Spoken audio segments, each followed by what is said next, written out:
Un ingente patrimonio immobiliare, stimato in circa 150 milioni di euro, è stato sequestrato nel corso di un'operazione della polizia nei confronti di esponenti di spicco della cosca Commisso di Siderno, nel Reggino. Il provvedimento emesso dal Tribunale di Reggio Calabria ha riguardato 21 società, un centinaio di immobili e aziende come la Colmax e la Meridionale Intonaci. I due personaggi di maggiore spessore, riferiscono gli investigatori, sono Riccardo Rubbo e Antonio Galea, 49 anni.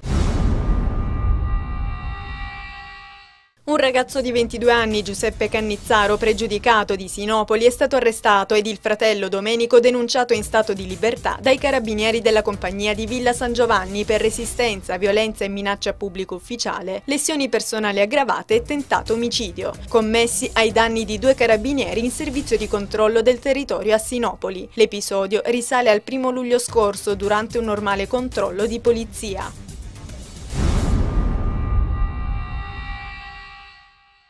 In Italia sono 1.944.000 le persone tra i 25 e i 34 anni senza lavoro, un numero che ci fa guadagnare il primato negativo in Europa per il più alto tasso di giovani inattivi, 25,9% a fronte del 15,7% della media UE. Le cose vanno decisamente male per il Mezzogiorno e per le giovani donne. Sul totale di 1.944.000 giovani inattivi, 1.120.000 si concentrano nel sud e 1.341.000 sono donne. Agli ultimi posti tra le province con le minori chance di lavoro Reggio Calabria, Foggia, Vibo Valentia, Messina e Benevento.